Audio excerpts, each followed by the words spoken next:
I'm Jennifer Archuleta, the host of Unfiltered, where the truth hurts, but it also heals. This is a space for anyone willing to get honest with themselves, because in the end, it's you versus you.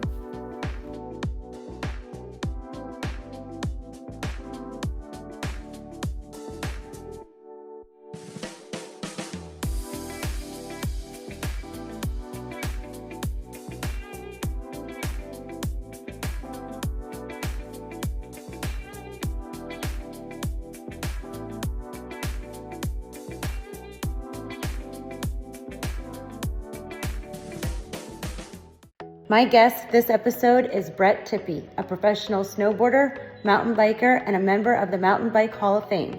He spent more than 30 years pushing limits in action sports and living a life full of adventure. We're going to talk about the journey behind it all. This episode is brought to you by Dude Wipes. They're flushable wipes that help you feel fresher than toilet paper. You can check them out at dudewipes.com. Oh my God, so good to meet you. This is so cool. I'm like, my mind is blown right now. I know. I can't believe like all these years I've been following you, and it's so fun, and I'm so excited to interview you, and I have a lot of great questions. Adam, she's okay. I have a big Cane Corso. Do you know what those dogs are? No. They're the Mastiffs. Oh my God. But it's like the bodyguard kind. It's not a cute, cuddly one. I like the name Cane Constiff. What? Cane Corso. So it's an Italian Mastiff, and I don't ever tell her name. I'll tell you off camera. Because you never want anybody to know your guard dog's name. Right. That's smart. Yeah, very smart. So thank you for joining me. And let's start off with, I like to start off with this because I just love to know how people were growing up.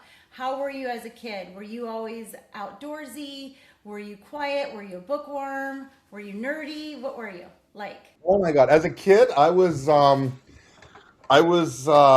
polite kid. I was nice, smiley, happy, but I was always hurting myself. I was always in the hospital. My mom said that they thought that they were abusing me because I was bruised and cut, and I knew all the nurses in the hospital on a first name basis. I've had literally hundreds of stitches, like probably 300 plus stitches, but I've never broken a bone, knock on wood. So I've been doing these little crazy things. Actually, like maybe I wouldn't say I was a nerd, but I was definitely well read. My dad was an English teacher and my mom was a nurse. And so I read a lot, all the Hardy Boy books and like stuff like that, and like a lot of science fiction, like Lord of the Rings and sort of Shannara and stuff like that I loved. And then I was like addicted to magazines. I read like motocross magazines and ski magazines and stuff. And actually, I was like, it was football that actually gave me a lot of confidence in life when I finally got to high school because, I would be asked to read something in class and I would be like getting right into it and with lots of emotion. And then like all the redneck tough guys would be like, and I'd be like, la, la, la. And they're like, what's with the drama guy?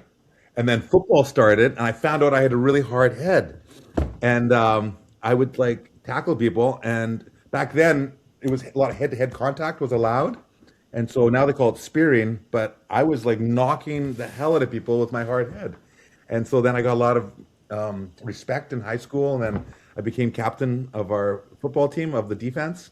And then I was dating like the pretty girls in school, and like the redneck dude didn't pick on me, and it was actually kind of a turning point. So I was well read and I was polite, but I was like tough too. So yeah, I don't know. It was a happy childhood. I had loving parents and great grandparents, and I moved around a lot as a young kid, like a new school every year until 1977 when we settled in a place called Kamloops, BC.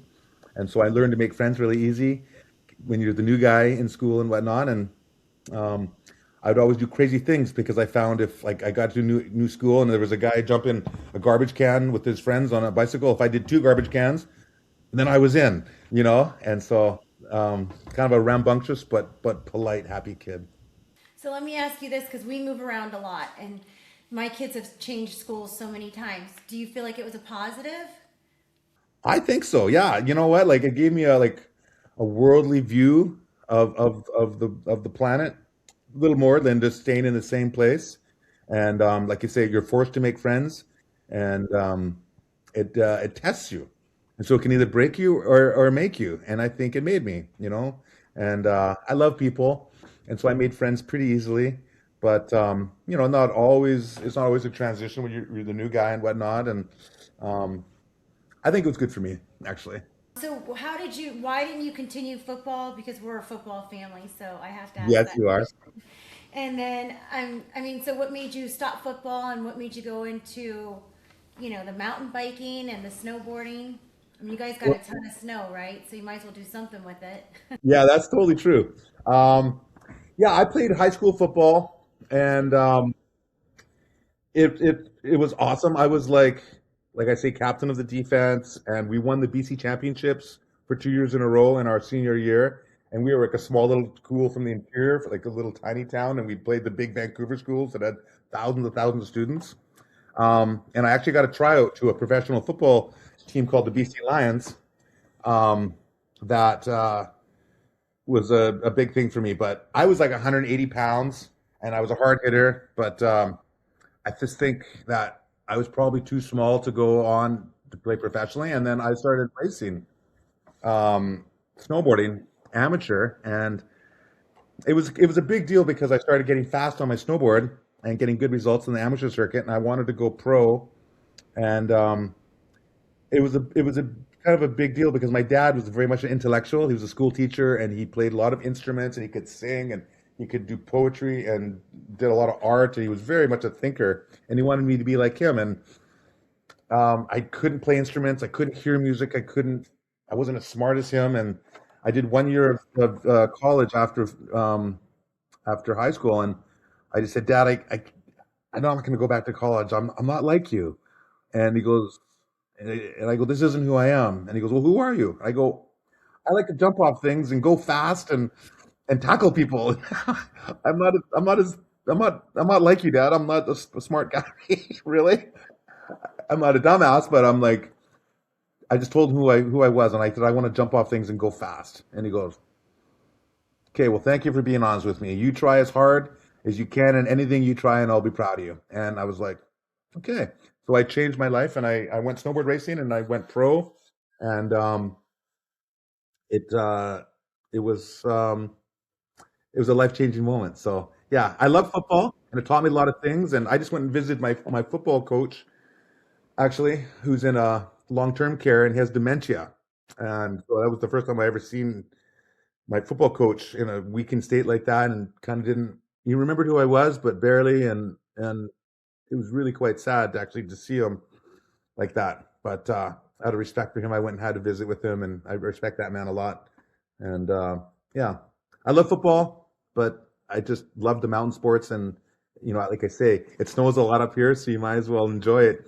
You can survive it, or you can thrive in it. And I said, I'm going to thrive in it. So yeah. What did sports teach you? I mean, you said it taught you confidence. What else did sports teach you? Oh my God, discipline. It taught me that hard work gets you where you want to be, like just one footstep after another. And it taught me how to focus. We did a drill before every football game, every Friday night, is where we would do our warm ups, and then we would go into the gym and turn the lights out. And everyone would sit there, and it was total silence. And we would just be like totally silent for like 15, 20 minutes and think of what we had to do. And it just was a really good way to get your confidence and your get your courage up and your focus of the job you had to do. And and it taught me that we're pretty tough, as human beings, mentally and physically, tougher than you think you can be, as long as you just build yourself up. And I remember, this is going to sound crazy, but this is what I used to do. Is at the very beginning of the football season, you'd have full contact, and your head and your neck would be so stiff from hitting people. And for the first week, your neck is like, oh, and you couldn't move. You're like, hey, how's it going? You'd be like, with your whole body, like, oh, I'm doing good. How are you? Did you make the team? Yeah, yeah, I did. And you're like, oh. So every season that happened, so a week before practice would start, I would take my football helmet and my shoulder pads home, like at the beginning of summer, and I would run into the tree in my backyard head on with my head about a dozen times a day, in the center, on the left, on the right, on the center, on the left, on the right, and then my neck would be all sore for like a week. Oh, and then after about 4 or 5 days, I'd start working out, and then I was like ready to go. And then I'd show up at football practice, and everyone's all sore for a week, like, oh, but I had a head start. Literally, yeah, exactly. Speaking of sitting in the dark for 15, 20 minutes, could you imagine if people did that nowadays? Just even in Right? your own house. I Yeah, mean, I don't think people could do it. yeah. Without a phone, oh my God. Yeah, I mean, it's incredible to hear you say that, and that's where a lot of like imagination and just preparing for what you're gonna do. I think mental over physical all the time. Do you believe that? Yes, yeah. Oh yeah, it's all mental. It's all the 6 inch game, I call it. The 6 inches between your ears. If you can see it, you can do it. Um, and your mind doesn't know the difference. If you practice in your brain and visualize something, you've done it. And I've done gnarly moves where I didn't know if I could do them or not, but I just visualized doing them. And then when I finally had time to do them, I'd already done them, and I had already done it with a positive image, and then I made it happen. And I think it's very, very, very much a powerful tool. I had this one thing. This is going to sound crazy too, where when I was racing snowboarding, I would sometimes, when I first got into the pro leagues, have great runs, and I would do well, and then I'd have runs where I'd totally blow it. But I was going quite fast up until I went too hard. And so I was trying to calm myself down, and my heart rate would be going. I'm just like, ah. And then what I would do is I would go to a bridge that's just behind my parents' house. There's a giant valley in Callants that's about 300 feet deep, and there's a bridge that goes across. And it's called Peterson Creek, but there's no creek at the bottom. It's really dry and deserty. And I would go in the middle of the night, right before I flew to Europe for the first races of the year, and I would crawl over the railing, and there's a little piece of cement about that wide, and if you fall, you die for sure. And I would get out there and I'd balance on it, and I would get down to my snowboard positioning, and then my heart would be like, bah, bah, bah, bah, bah, bah, bah, bah, bah. And then I would biofeedback calm my heart rate down to like a lower level while I was like on this, life or death situation. And then I would go through the first courses of the year in my mind.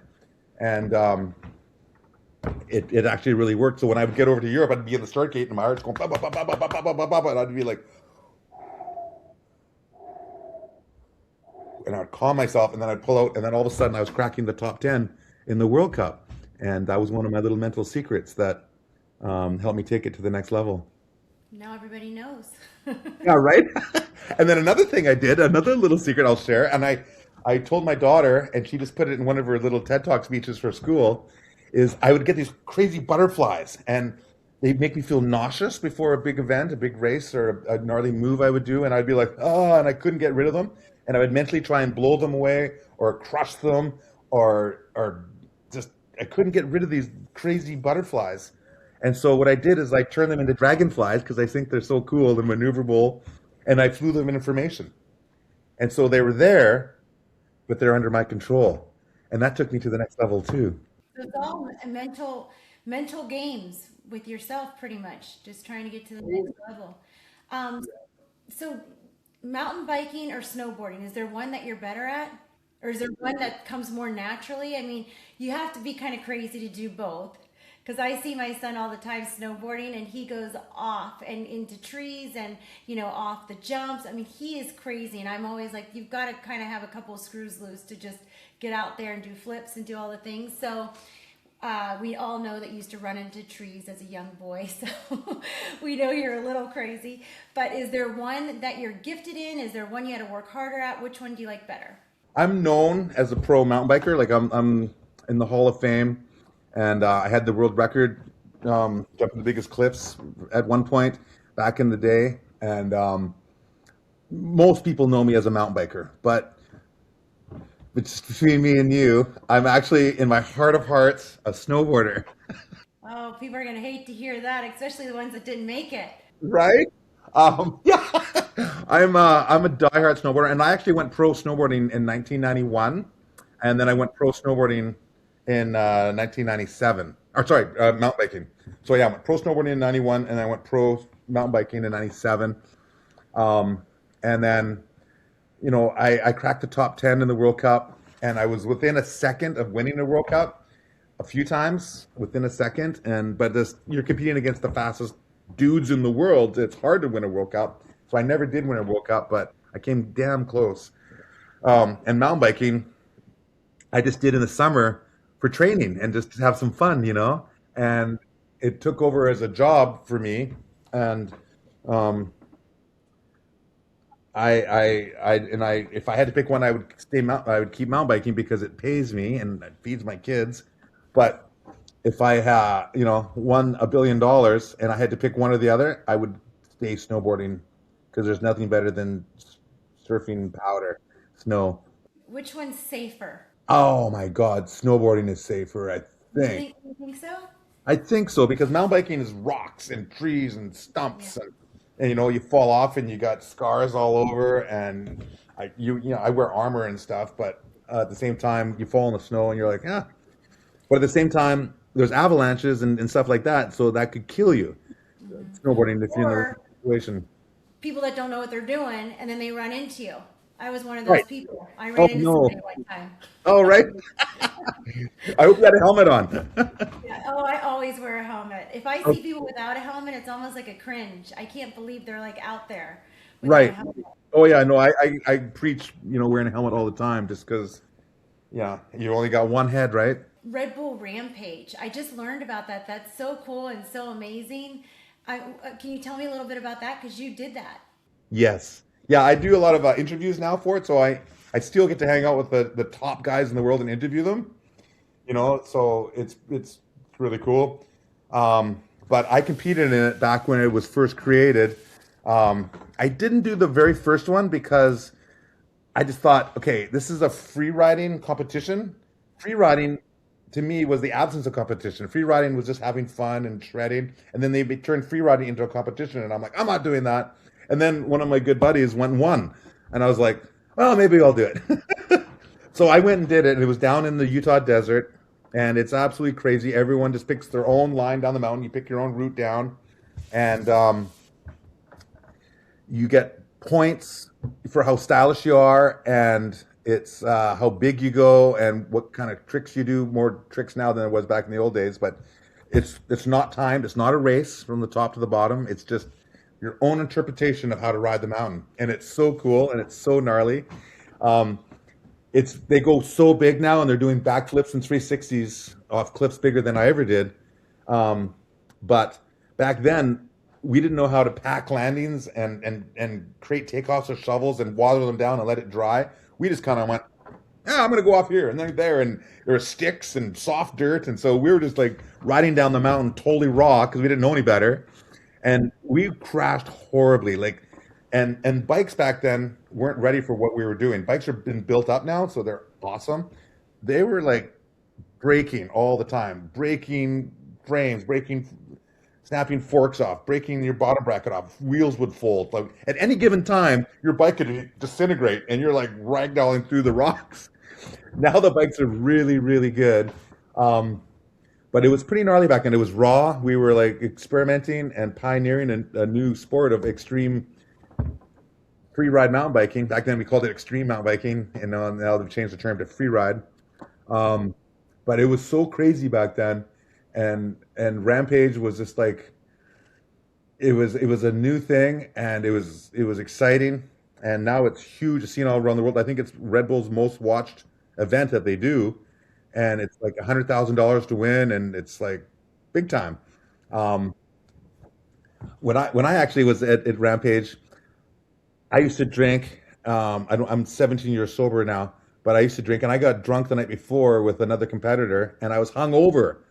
I was still drunk the morning of the event, and I was there like in the morning. Hey, let's do this! Woo! All positive thinking, and then what was crazy is my bike got stolen when we got there for the big event. It was the big day, and they had these youthful offenders push our bikes up the mountain. It's 1,000 feet up the mountain. And so we all gave our bikes to these young prison kids, youthful offenders, and we all got to the top. I was rider number 11 to go, and there was a couple dozen of us. And then we're at the top, and rider number 1, 2, 3, 4, 5 went, and I'm waiting. Everyone's bike showed up, except my bike never showed up. And I'm like looking around, and my bike was not there. I'm at the top waiting to go. And so I had to run to the bottom of the mountain 1,000 feet down, looked for my bike. It wasn't anywhere. I did 3 laps around the pits. It was gone. And I was like, I can't believe my bike got stolen. Do you think somebody thought you were so good that there was like a saboteur that stole Yeah, your bike? yeah, right. Like another competitor, they take his bike, right? Um, so I actually gave up and I went back to my truck and I saw my bike in the ditch and it was covered with bushes. And so I think the guy stashed it and covered it in the bushes and was going to come get it with a pickup truck. So I uncovered my bike of all these bushes, ran up the mountain 1,000 feet. I'm sweating, my heart's racing, my legs are rubber, and I had to drop in. I made it before rider number 11 was, determined, like, ready to drop in, and then I had a crazy moment where the helicopter was coming in to film, and he hadn't flown for the first 10 riders for some reason. The first rider that he got airborne was for me, and he came so close to the mountain that he made all this just dust with the helicopter, and he filled my eyes with dust, and my left eye was closed, so I did the rest of my run with one eye. And then I got down to where I had 3 cliffs in a row. I had like an 8-footer, a 10-footer, and a 12-footer, but they weren't straight down the mountain. They were kind of off to the side. So I had little stones laid out, because what we all do is put little stones on a little runway on those crucial moments. And there was all these people standing around drinking, smoking pot. Everyone's all just partying on the mountain, and I'm like, move, move, move, move, and everybody moved. And then my little stones were gone, and there's footprints everywhere. And then I saw where I had to go, so I'm like, okay, everything's still good. And then when I went to go, this blonde girl, I can still see her face, leaned out of the corner and was like, threw me the horns, give her, Tippie, give her. And I had to go around her. And when I went around her, it was like a crowned little ridge, and I got off to the left. I'm like, oh, whoa, whoa, whoa. And I got pulled off into no man's land.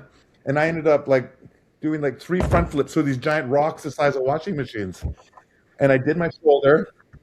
And then my shoulder was all messed up. Oh my gosh! Wow. And yeah, and then I got back on my bike, and then I was like, oh God. And then I had my biggest jump, and it was like a 20-foot cliff drop, like 20 feet out, 20 feet down. And so I went for it with a bad shoulder, and I made it, but I came up like just like an inch too short. And instead of making it into the nice smooth transition, they call it, the landing, I landed just kind of at the top of the back wheel and went, ugh! And I landed and rode it out, but I bent my seat, and I nutted myself so bad, and I had a plastic ball protector, like a can or a cup, we call them, and I dented it. I would have cut off my private parts if I didn't have that. Kids. I know, I wouldn't have had kids. And so I was like, oh, and the whole crowd goes, oh, and I was like, ooh. And I look at everyone and I go, if you lose your left ball, is your right ball still your right ball? And I go, it's your ball left. And everybody laughed. I think I'm the only person to ever crack a joke during their rampage run. Then I made it to the bottom, still with one eye filled with dust from the helicopter. And I got to the bottom and, wow, that was gnarly. But I got to the bottom. I never gave up. So how did you finish in that race with everything going on with the one eye, the one ball, the... Oh, well, I finished, which was a win to me, but I definitely didn't win. And then one of my other buddies won that one. And so that was just like, and so I was like, you know what? Free riding to me is like free riding, jamming, having fun. I never actually went and did it again. But I've been an announcer and I've been a judge before. And usually I do interviews with all the guys. Is there anybody you're watching closely now that you really like that maybe reminds you of yourself when you were doing all of this? Oh my God. Well, there's a bunch of them. All those young kids are so good and so talented. There's no one like me though. Yeah, I'm like, I'm What part. makes you different? What makes you so different? Wow. I think it's just my spirit. Like I'm a wannabe comedian, and so I I find humor in everything, and that's how I deal with things: is making people laugh and making myself laugh. And um, there's some really good guys and some really funny guys, but I think I'm the only one that has this much energy and life. And I'm like, yeah, I just I'm the life of the party, and I love it so much. I guess they all do. You got to be passionate to do that. But yeah, I just think I'm just kind of like I'm like everyone's crazy uncle. All those guys, I get along with all those young guys that are doing it now, and I'm like their crazy uncle. Hey, Tippie, and I'm accepted into the cool. And I'm a bike nerd. Like I'm this legendary Hall of Fame guy, but I'm such a nerd. I love the sport, and I'm like, these young kids are my heroes, but I'm their hero. So it's kind of a weird situation, but it's really cool. So 30 years in action sports, like how do you stay so long? How do you stay the crazy uncle? How do you stay relevant? What do you do? And how do you reinvent yourself? Because you have to, right? You totally have to, yeah. So I was one of the first. Like I start mountain biking was created in California in Marin County by guys tinkering with bikes and putting gears on them and knobby tires. And then the first real mountain bike was made in 1981, and that's when I started mountain biking. And so then I was one of the first mountain bikers in Canada, or maybe the like in the world, I guess, doing what I did. And I started doing extreme stuff because I was a dirt biker before, and there was crazy, crazy formation hills right behind where my parents, where I grew up with my parents. And so I'd go ride the stuff in my backyard, which was nuts. And I just thought that's what everybody did. And I realize now that, me and my crazy friends were the only ones in the world really doing that kind of thing. And so I got a name early as being crazy, and my friends too, and I've been around because we started the sport, and then we were me and two friends were the first professional free riders in mountain biking. We were the first mountain bikers to get paid not to race, not to be on the clock, and so that name has kept me in there. But as well as, I've done some crazy things every year. I try and do something that's badass enough to stay relevant. Um, and I've also transitioned to doing all the things you do on the side. Some announcing, some video hosting when social media became more popular. I've done some coaching, I've done some guiding.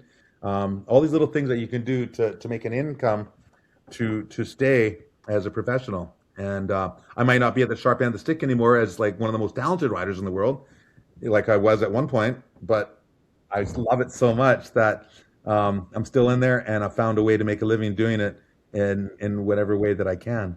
Well, and you have a beautiful family and a beautiful wife. I have to ask you, all of these things when you have to be disciplined and crazy, it all comes at a cost. With your family, was it ever an issue, or were they very supportive of your lifestyle and what you were pursuing because you loved it? Or were there like, were there, what cost you? Were there any moments that cost you things in your life that you, Yeah, yeah. Like I could have gone to school for a bunch of different things. Like the one year of college that I did do, I got good grades, and I got good grades in high school. But I wanted to be an actor, and I wanted to be my dream was to be, other than like a professional football player, my dream was to be a bad guy in a James Bond movie. And you're too nice, you're too funny. I know, but I'd be this crazy psycho happy bad guy. Well, Made me laugh. Um, which is a funny story I'll tell you in a minute about how my wife's uncle was the real James Bond. That Ian Fleming, who wrote the original James Bond novels, based his character after my wife's uncle. Um, but yeah, I hit the road a lot, and I hit a lot of events, and you have to stay busy. So I hit a lot of events, and I missed a lot of those first, like some of my kids' first steps, their first words. My wife would tell me, and I'm on the road on the microphone at an event or something, and I missed some of those first little moments, right? And so I'm usually on the road probably about 180 to 200 days a year. wow. And my wife is so supportive. She totally like holds the fort down. She's super organized, super smart, and she's passionate about mountain biking as well. And she's really good at what she does, and she's our quarterback for our family. And so I couldn't do it without her. And she knows the bike business really well, and we work together strategically to make Brett Tippie Action Sports a success. Um, and every trip that I do, she'll book my tickets and stuff so that when I go do a speaking engagement and someone pays for my airfare, I'll squeeze in a photo shoot at the beginning and the end and make it as strategically advantageous for my family anytime I am away from home. So little things like that totally help. Um, So so very supportive. very supportive. Yeah, my wife is awesome. Yeah, And that's important for people to, do what they love and pursue their dreams. I feel like there's a lot of sacrifice that goes on that people don't understand or realize, and that takes a strong person such as your wife to really do it, right? Oh yeah, I couldn't do it without her. Like, and it's behind, she's behind the scenes pulling strings and keeping me all organized because I'm a Yahoo and I wouldn't maybe always get back to all the emails and stuff, and she keeps me online and gets, if I ever drop the ball, she's got me and she's got my back, and then we keep super pro, and make sure that any sponsors are taken care of or any events or whatnot. And I look super organized because she's actually got my back and she's super organized. she's your manager. She's my manager for sure. Yeah, I'm lucky to have her. What part of your identity did you have to let go? Like once you were done and you're announcing and things like that, and you're not one of these young bucks out doing the Red Bull, rampage. Like, did you have to like say, "Oh my gosh, like I have to, like, who am I now?" Or are you still the same person? Because I think, like when my husband, left the NFL, there's some like identity crisis. People don't remember who you are. You become irrelevant. Did you go through any of that? Yes, I totally went through that. When at one point I was the man, and I was in all the magazines and in all the videos, and I was like signing autographs everywhere, and I'd go to a trade show down in Las Vegas, and there'd be people like lined up down the booth and around the corner for hundreds of yards, waiting. Sign, like, I had a stack of like posters, and I'm signing autographs one after another for all the people, and I was the man. And then guys started going bigger than me, and guys started doing backflips off cliffs, and I was like, I'm not gonna do any backflips off cliffs, and it was tough to not be the gnarliest dude in the world anymore, or one of the gnarliest dudes. And I hung in there for a long time. Um, but around 2004, yeah, my contract with Specialized ran out, and I started kind of slipping in the I don't know, the star points or whatever. I wasn't the dude. I wasn't the man anymore, and it was tough for me because I was so used to being at the top of the game, and I didn't know how to deal with it. And I actually I was always an athlete, and I lived a very clean life. I know I drank some beers and I might have smoked some doobies here and there, but I never did any hard drugs. And I ended up trying hard drugs in my 30s, something I never thought I would ever do. And it was blow basically that got me. And I tried it, and I did it, and I did it more and more, and eventually it took over my life, and it ruined my life. And not something I'm proud of, but it happened, and it was something that, like I say, was very unexpected for me, and I didn't know how to deal with not being the man anymore, and that was a cheap way to get some excitement and to make you feel good, even though it's artificial, and yeah, it took over and took me down hard. And then how do you overcome something like that? Did you look in the mirror one day and you're like, what are you doing? Did somebody else wake you up? How do you overcome something like that? And just because you're in a beautiful place right now, and not everybody makes it there. They either wind up dead or continue down that really bad road. Yeah, totally. There was a lot of times I tried to quit so many times, where I kind of went, "What am I doing?" Like, and then with addiction, like I learned about myself that, like, let me put it this way. I was like always like try everything once, and I wanted to know what it was about. I never knew what it was about, and if there was a line between good and evil, I would have snorted it back then. So I basically wanted to step over the line from being my healthy good self and step over, see what it's about. Okay, okay, that's what it's about, and then step back to myself. And what I learned, you know, I thought I could do that because I have a strong mind, I have a strong willpower, Yeah. and I'll check it out and I'll come back. And what I learned is that once you step over that line, your dark evil self, your dark pleasure seeking self has just as much willpower as your good self. And then it created this internal battle with myself that I never thought I'd ever have, and I had for a long time. And so I stepped over the line, and I couldn't just step back clean because I was like, then my dark side's like, I like this. We're going hard. Let's get some goods and let's go. And I would stay up for days and days, without sleeping, and it was very unhealthy. And I missed a lot of photo shoots and whatnot, and I was blowing it, and it made me lose every single sponsor I had.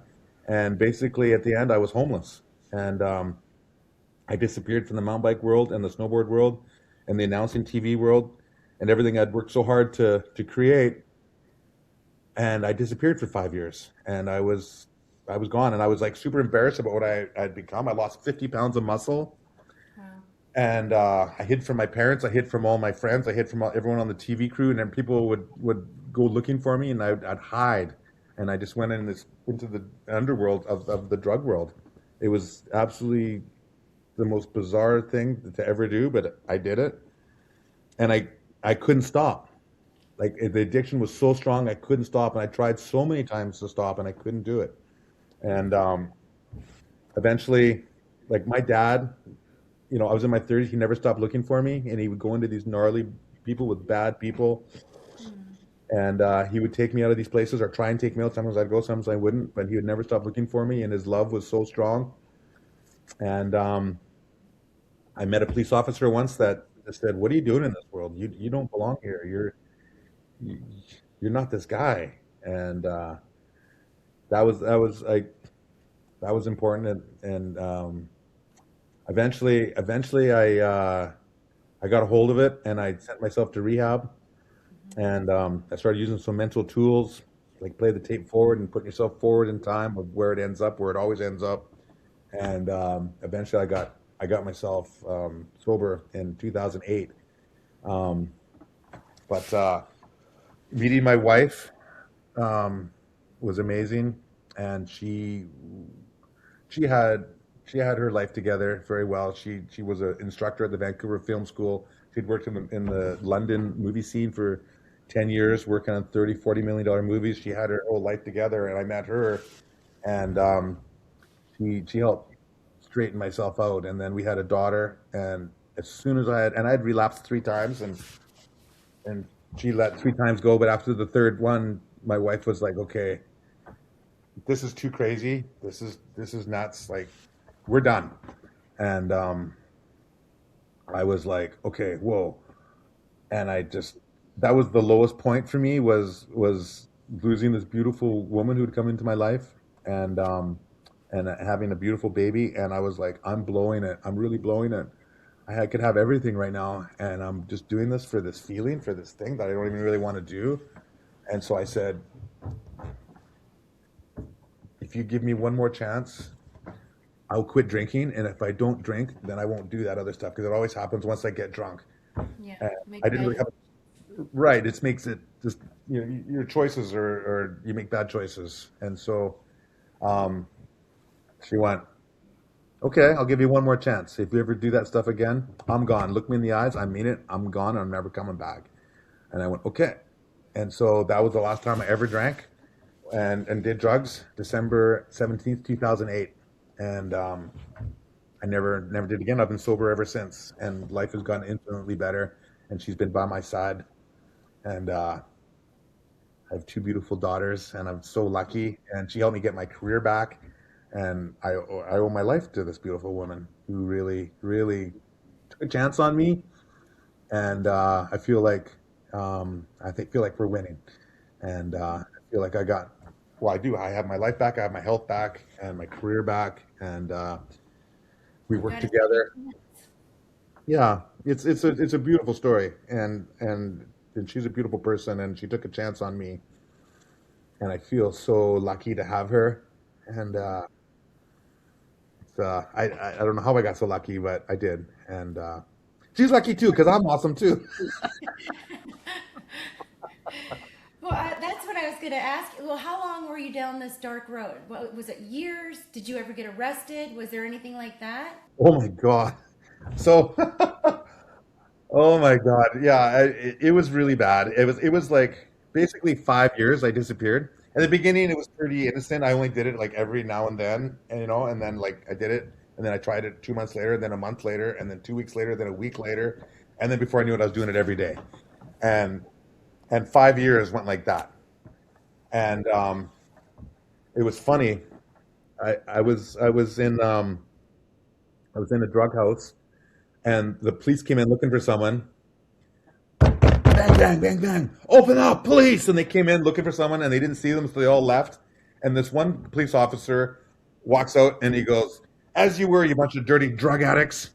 And I'm sitting on the floor with all these fellow drug addicts, and I go, "We're not all this bunch of dirty drug addicts, you know." And he stops, he turns around, and he goes, "Oh yeah, what have you ever done with your life?" I go, "Well, I was an all-star football player in high school. I made the BC Lions pro team junior development camp right out of high school. I raced World Cup. I was top 10 in the world, and I had the biggest cliff jumps in the world on mountain bikes, and I've been in 26 movies." And he goes, "Yeah, right." And I go, "Google me." He goes, "What's your name?" I go, "Brett Tippie." And he goes, "How do you spell it?" And I tell him, and he leaves. And so then about 3 weeks later, I'm on another run, and I was like, I'd been up for like 4 days or something without sleeping, and I got thrown in the drunk tank because I was wandering along the streets of my hometown where my dad is a teacher, my mom's a nurse, and I was like just being a drug addict. And I got thrown in the drunk tank for 12 hours, and I got out, and I was getting my. They strip you down to your underwear, and it's air conditioned in there, so you're freezing for 12 hours. Concrete bench, no pillow, no blanket. You're freezing for 12 hours. I get out, I get my street clothes back, and the police officer is like, "What are you doing in this world? You don't belong here." And I'm like, I don't know, man. I really don't know." And he goes, "I know who you really are." And I go, "Excuse me?" And I look at him, and he goes, "I Googled you." And then I'm like, "Oh, that's that cop." And he turned the computer around, and there were shots of me jumping off cliffs and racing snowboards on the World Cup. And he goes, "That's who you really are. Don't forget that." And I was like, "Wow, thanks, man." And it was a poignant moment. And if whenever they make a movie about me, that movie's going to be right in there. That scene is going to be in there. And I became friends with this cop, and I'm friends with him now. And when I got sober, I've reached out to him and said, "Hey, man, I've been sober for years, and thank you for befriending me and you know sharing me some insight back in the day." And he said, "Hey, would you come have a cup of coffee with my nephew, because he's starting to go down this road, and I want you to tell him everything and scare the hell out of him." And I'm like, "Okay." So I went and had coffee with him. I told the kid everything. I go, "Dude, you know what? I was like a World Cup athlete and a pro athlete, and I thought I would just try it, and it took me here." And I told him everything, and the kid's like, and he's been straight ever since. I bet.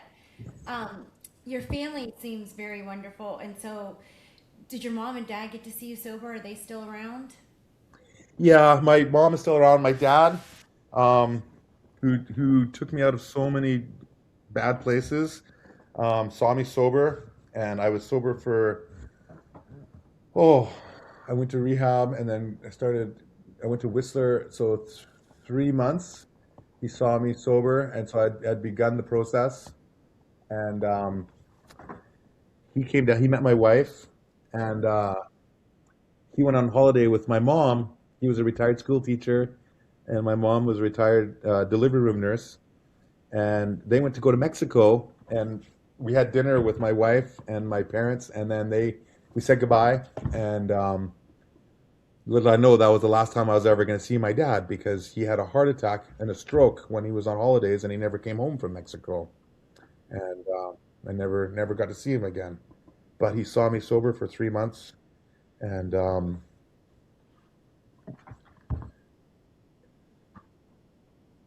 very thankful that I was sober before I lost my dad. Yeah, I am too. That was a big question I had.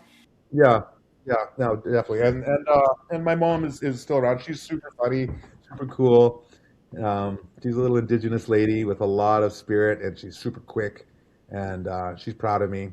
And I know my dad is looking down on me, and he's proud of me. Um, but yeah, I'm very very thankful that he got to see that before we lost him. Do you have any siblings? I have one brother. His name is Jake Tippie. He's a carpenter. He's like me, but he's like 6'4", 250 pounds. He's a monster.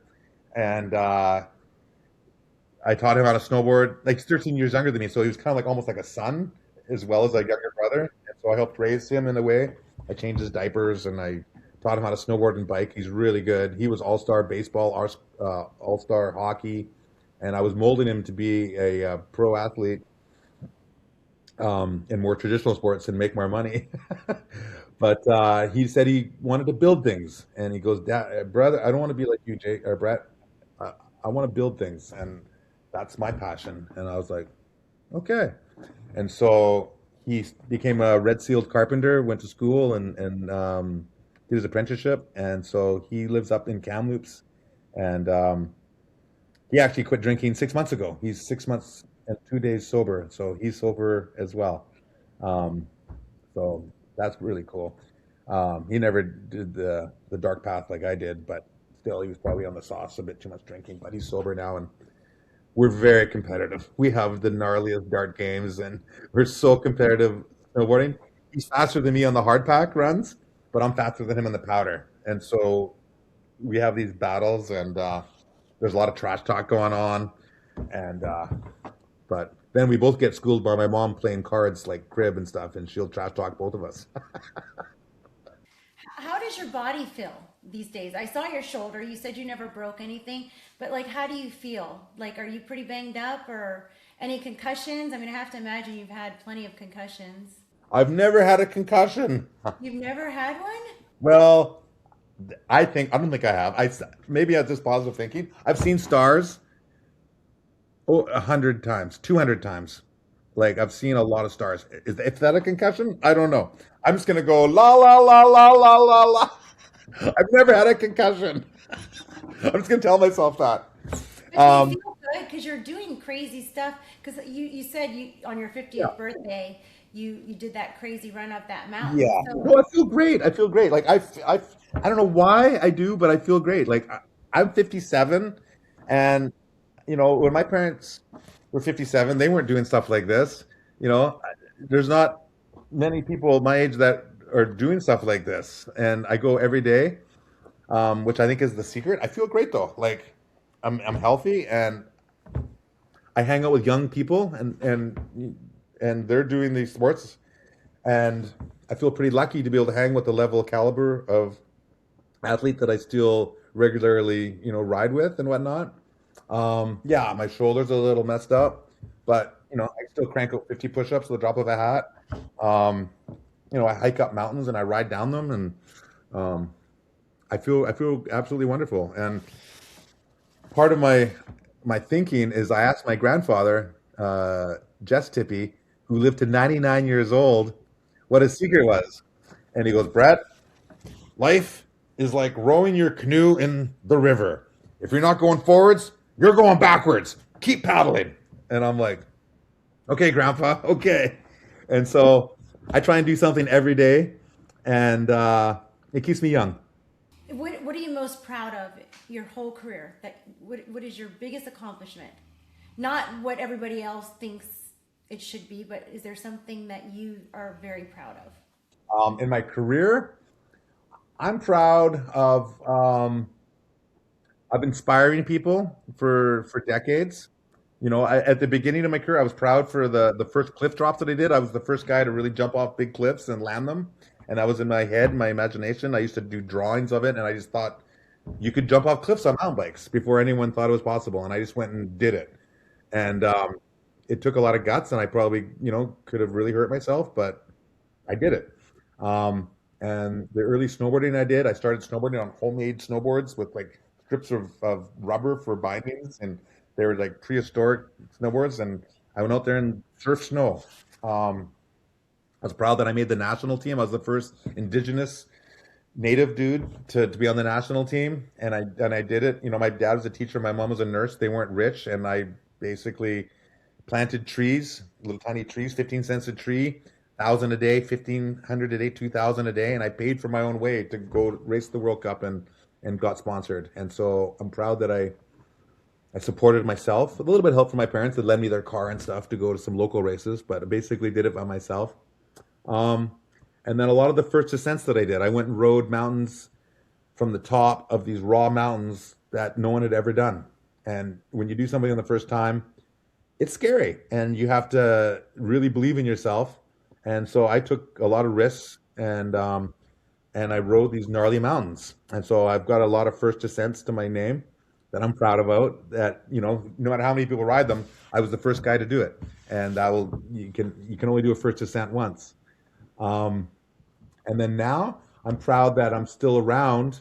I think, like I'm obviously one of the oldest pro mountain bikers, if not the oldest. Um, Definitely one of the oldest, still in the game making money, and still, I have 15 sponsors that pay me, and I don't have a real job. I get to ride my bike for a living and do some announcing, do some hosting, some different things like we talked about. But I'm proud of that. And I'm proud that I've kept a positive attitude through all these years, and I've inspired people, and I try to be friendly. I give my time to anyone who comes up for an autograph or a selfie or whatnot. I'm always trying to, you know, give them a moment of your time. Hey, where you from? Where do you ride? Ask them some questions about them so they feel heard, and make people feel good. And I feel like I've made a lot of friends, and I think action sports is really unique and cool in that, I'm 57 years old, but I have friends who are 7 years old, and I have friends who are 80 years old. And with the sports, it all kind of brings us all together like a little family, and it's just a very cool, inclusive group. And I feel happy that I've helped create a sport that is so inclusive and is so fun for a lot of people to do. And I just feel proud that I'm still in the game. And getting to do something you love. Not many people get to get paid for what they love to do. I think so many people, they settle because, that's what you need to do, and they don't really pursue. Speaking of pursuing, is there anything left on your bucket list that you want to do, or anything exciting that is coming up that you want to tell us about? Oh my goodness. Well, like I say, I've never realized my dream of being a bad guy in a James Bond movie yet. Maybe, or you said you might. Are you going to come out with a documentary on your life, or a movie? Is that Yeah, I've been. There's a few movies that have documented the sport, and I've been, a major part of those movies. But we're working on um, a documentary of my life story that will come out at some point.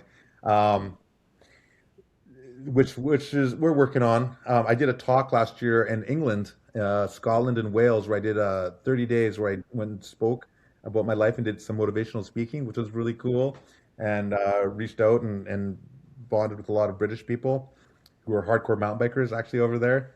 Um, but yeah, I don't know. I guess I've always wanted to be on stage and do some comedy shows. I've actually always wanted to do some stand-up comedy. And the joke is, I've always tried to be a comedian, but they won't take me seriously. That's funny. Well, for a quick fun round that I think everybody would love, we'll just go through this real quick and you just answer as quick as you can, okay? Oh, okay, rapid fire. Yeah, rapid fire. Okay, Mountains or ocean? mountains. Of course. Snowboard or mountain bike? Hmm, You have to go with your paycheck. mountain biking for paycheck, snowboarding for my passion, for my heart. Oh, wait, it depends how much snow there is. Yes. Powder over everything.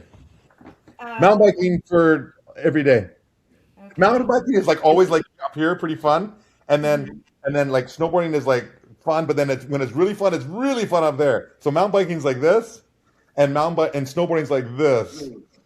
Have you ever had a helicopter drop you off at the top of the mountain and snowboard down? Have you ever done that?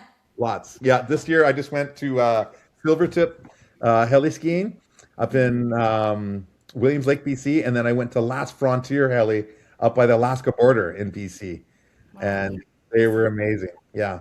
So I got dropped off 30 times with each operation. So I got 30 runs, 60 runs, and then I did some cat skiing, which is like a little tractor, which Yeah. takes you up. So I've got over 100 unbelievable deep powder runs that are like movie quality. Check it out on my Instagram, everybody. Biggest adrenaline rush. Well, remember when I told you I used to balance off of that Petition Creek Bridge on the side of it? I took a friend there, and he said, "Hey, let's do that thing that you do and balance on the edge of the Petition Creek Bridge." I'm like, "Okay." So I went there, and we're balancing on the edge of this bridge, and I look over. He's snowboarding there, balancing. I'm balancing, and then I look over, and he's hanging by his hands off the bridge, and I'm like, "What are you doing?" And do you remember the movie The Lost Boys, Yes. the vampires? It was like that. So and he goes, "Go for it! It's a rush." And I'm like, "Okay." So I hung down and I was hanging off the bridge by my hands. And then we're dudes who were competitive, so I had to beat him. So we're hanging by our hands, and then I waved at him, and then he climbed up and he stuck his leg through the railing of the bridge, and he goes, "I dare you to hang off my leg." And I'm like, "Okay." And so I hung off his leg off this 300-foot bridge, and then I was like, "Okay, I'm going for it." I rolled his pant leg into my teeth from molar to over to molar, and then I tested the weight to see if I could hang by my jaw, and I could, and I let go for a second. And back then there was a band called Soundgarden with a song called Jesus Christ Pose, and I went like this. I was like, just for a second, I was hanging off the Peterson Creek Bridge by my teeth. Wow. And you remember that? That was, oh yeah, that was the biggest run and rush of my life. And there was no creek at the There was no bottom. creek. There was no airbag. There was nothing but like dirt down there. It was the stupidest thing that I've ever done in my life, except tell my mom about it 3 months later, and she came after me with the broom. She hit me with the broom. That was probably more dangerous. Yeah, right. What makes you still feel like a kid? What I makes feel like you? all the stuff you do, snowboarding, mountain biking, getting dropped off. Yeah, everything. You know what? When I wake up in the morning and I look out and there's like a white dusting on the mountains, I can see the mountaintops from our house. I'm like, yes, it's go time. There's fresh powder. Woo! Make some pancakes and hit it. And it makes me feel like a kid. I just love the snow. I'm native, and so the people that I'm from, we're from the Northwest Territories, up by the Arctic Circle. So it's in my blood for snow to get me going because like we've been raised for thousands of years in the snow. Best advice you've ever received? Best advice. Well, my grandfather, well, two pieces of advice. I was like leading the lead in tackles, and I was telling my grandpa about it, and he was like, Brett, you're bragging. And I go, I'm not bragging, it's true. And he goes, it doesn't matter if it's true, you're bragging. Brett, you know you're good? And I'm like, when, Grandpa, how do you know you're good? He goes, you know you're good when other people tell you you're good, when you never have to say you're good yourself. And I was like, wow, okay. Okay, thank you. And then the other piece of advice that he gave me was, and I love this one, it's my favorite quote of all time: live your life like you want to remember it. And I'm like, I love that. It's so encompassing of everything. And it's like, however you want to live your life or however you want to remember your life, that's how you should live it. I'm like, okay, I like that. I'm gonna take that to heart. Is there anything that people would be surprised to hear about? Like, is there anything like surprising? Like, I'd be like, oh my gosh, I can't believe Brett does that on a daily basis, or he's done this. Is there anything that you could surprise us with? Oh my goodness. Well, most people don't think that I sleep. Do you Um, sleep? I do sleep. Yeah, I do sleep. I used to sleep like 3.5 to 5 hours a night. Um, but I sleep now longer than that. I probably sleep 6 to 8 like a normal person. But for a long time, I'd run on 3.5, 4, 5 hours doing sports and like exercising. Yeah. Um, but no, I have like, I'm thinking long term and I'm like, okay, I'm gonna run myself into the ground. Um, and then I have a weird skill where I can blow bubbles out my eyes underwater. So when I was a kid, I couldn't cry. And so when I was a baby, so they lanced holes in my tear ducts so Mm. that I could cry. And so now, if I go underwater and plug my nose, I can blow bubbles out my eyes. It's so I weird, think that should be your Instagram post. It'll go viral. right? Maybe, right? Extreme underwater eye bubbles. Right, totally. Oh my God. All right, last question. We both kind of chatted about this before. What does it mean to clap for yourself? Because we both kind of chatted what that feels like and what Right. that means to us, but it seems like you've had a lot of people clapping for you throughout your life. So I kind of disagree with that. So I don't know. It seems like you have a great support system. What does it mean to clap for myself? Well, I don't know. I think you have to believe in yourself, and you have to like blow your own horn sometimes. In my world, in the sporting world, sometimes the squeaky wheel gets the grease, and someone who might not be as good as you might get the sponsorship dollars because they're like, "Hey, sponsor me, sponsor me." So you definitely have to ask. You don't get it unless you ask. And so I put out, different sponsorship proposals and ideas for TV shows or whatnot. And so you have to, sell them on the idea that you're the person for the job and clap for yourself. They say your ship doesn't always come in. It might come in to the port. You got to swim out to it. It doesn't come in, land in your lap. I remember I read a poster that was on a friend of mine's fridge, and it was a beautiful girl in a black velvet dress, and she's looking at the camera, and the writing said, "Out there in the world is the absolutely most beautiful, most perfect woman for you. In fact, you could meet her tonight. But first, you have to leave the house." And I thought that was amazing. So, whether it's like meeting the love of your life or whether it's getting a job, you got to go for it. You got to have the guts to ask the girl out or ask her name. You got to clap for yourself and be positive and take some risks or to get a job to say, "Hey, I'd like to do this job. I got this idea. I'm the guy." And so you got to be, not egotistical, but you got to be confident and you got to be like, "Yeah, I can do this." And my wife was always like, "You know what? Just say yes and figure it out later. If you can or can't do it, just say yes. And if you can't, it'll sort itself out in time. And if you can, and if you have to figure it out, then you will."